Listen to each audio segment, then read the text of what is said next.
नमस्कार दोस्तों, मैं एक सर चंद्रशेखर उगले आपका अपने शेयर मार्केट यूट्यूब चैनल पे स्वागत करता हूँ। हम देखेंगे 2 स्टॉक बाइंग के लिए जिनका टेक्निकल और फाइनेंशियल दोनों ही एनालिसिस हम करेंगे।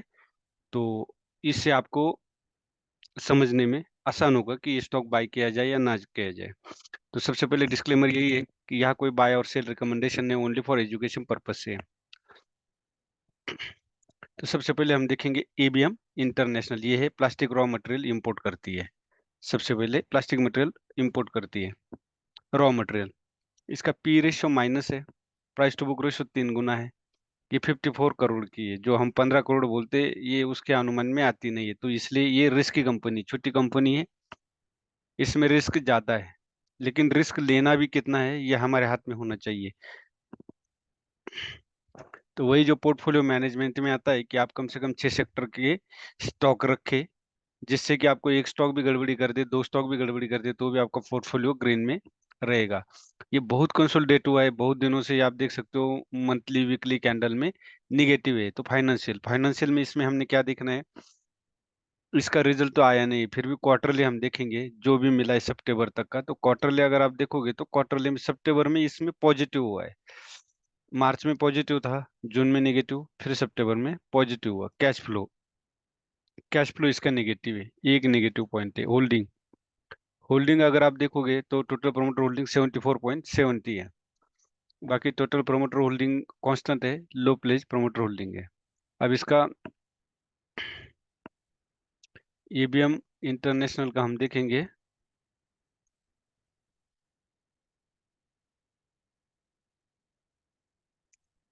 डेट टू इक्विटी रेशियो, इसका डेट टू इक्विटी रेशियो अगर हम देखेंगे एबीएम इंडस्ट्रीज का,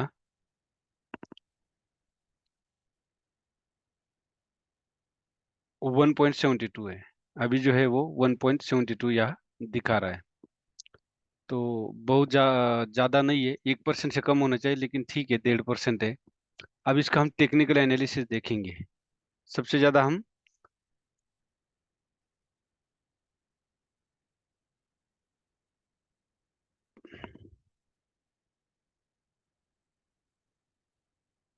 एबीएम इंटरनेशनल, यहाँ पे मैंने एनालिसिस किया है। इसके बारे में आपको बताऊंगा कि एनालिसिस किस तरह किया जाता है। टेक्निकल एनालिसिस आजकल मार्केट में बहुत ज्यादा चलता है, क्योंकि ये कैंडल प्राइस की बनी होती है। तो ये कैंडल आपको क्या बोलती है, उसी हिसाब से आपने वर्क करना चाहिए। अगर आरएसआई देखोगे, आरएसआई का क्या शो करता है आपको, मोमेंटम, ओवरबॉट ओवर सोल्ड, या कोई बायर सेलर, इसमें किस तरह की इसमें गति है। अब यहाँ देखोगे तो अभी आरएसआई ने अप ट्रेंड पकड़ा है। यहाँ पे भी अगर आप देखोगे, एक बॉटम बनाए, जब भी कोई स्टॉक नीचे मतलब डाउन ट्रेंड खत्म होता है और उसको अप ट्रेंड करना है, तो आपको इंडिकेट क्या करता है, डब्ल्यू पैटर्न बनाएगा, मतलब डबल बॉटम ट्रिपल बॉटम बनाएगा। तो यहाँ आप देख सकते हो, एक तो डबल ट्रिपल बॉटम बना है। सेकेंडली अगर आप यहाँ देखोगे, आपको यहाँ एक head and shoulder, inverse head and shoulder pattern नजर आएगा। तो मैं इसको डिलीट करता हूँ।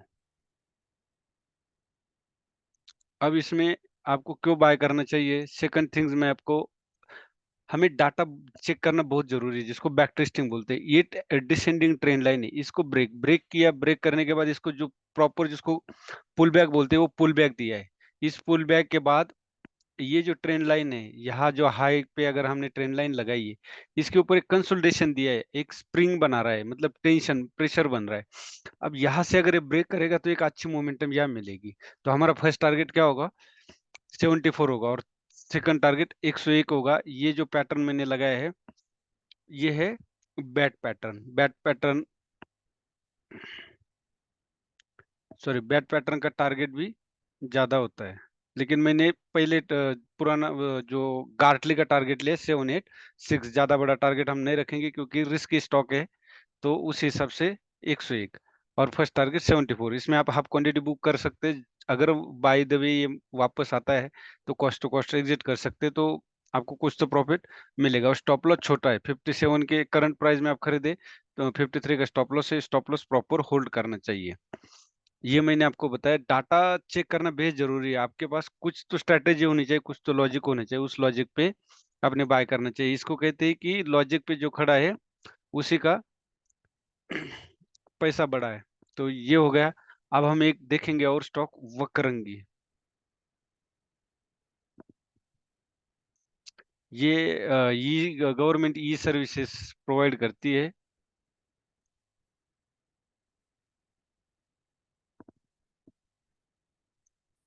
अब वक्रंगी का डाटा हम देखेंगे तो प्राइस टू बुक रेशियो 18 गुना है। कीमत आप देख रहे हो कितना पेड कर रहे हो, 22। आपको लगता है ये बहुत कम है, लेकिन अगर उसके एक्चुअल कीमत देखे तो ये 18 गुना दे रहे हैं, मतलब 1 या 2 रुपए भी प्राइस नहीं इसकी। पी रेशो बहुत ज्यादा, 1265 पी रेशो है ये, 2177, मतलब ये तीनों पॉइंट हमारे आउट ऑफ है। तो बहुत ज्यादा रिस्की। अब 1 वीक का देखोगे 8%, 1 मंथ का 18% और 1 ईयर का माइनस होगा 11%। तो ठीक है, ये कंसोलिडेट हुआ है। टेक्निकल एनालिसिस के द्वारा ही हम इसको चेक किया है। अब इसका क्वार्टरली देखोगे तो पिछले क्वार्टर में कम हुआ था, पिछले मतलब जून के, और सितंबर में उससे भी कम हुआ है, मतलब इसका ग्रोथ नहीं है, इस स्टॉक में ग्रोथ नहीं है। अभी इस क्वार्टर का रिजल्ट पता नहीं कब है, जब आएगा तब। फ्री कैश फ्लो माइनस है, इसका हर चीज हमारे आगे जा रहा है। फिर भी मैंने टेक्निकल एनालिसिस में जो देखा है कि स्टॉक अपसाइड जाते हैं, क्योंकि टेक्निकल एनालिसिस पे लोग ज्यादातर भरोसा करने लगे हैं। तो स्विंग ट्रेड अगर आपको लेना है, एक 10-15%, 20%, अगर आपको महीने 2 महीने में लेना है, तो इस तरह के स्टॉक आपको दे सकते हैं, लेकिन इसमें रिस्क बहुत ज्यादा है। तो प्रॉपर स्टॉप लॉस होल्ड करना is the best way. Total promoter holding देख सकते हो, कांस्टेंट है, और लो प्लेज प्रमोटर होल्डिंग है, और प्रमोटर होल्डिंग कितनी, 42। अब इसका डेट टू इक्विटी रेशियो अगर हम देखेंगे,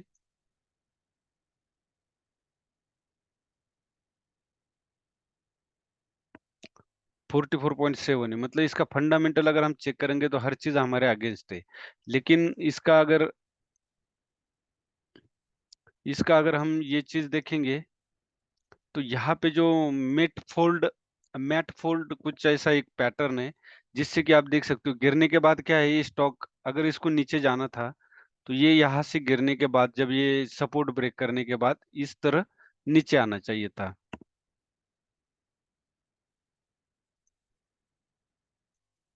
ये आप देख सकते हो, ये कितना सपोर्ट है, इतना स्ट्रॉन्ग सपोर्ट था, इसको ब्रेक किया। अब इसको ब्रेक करने के बाद ये दोबारा यहाँ टच करने आया, लेकिन अगर टच करने आना था तो सीधा अपसाइड आना था।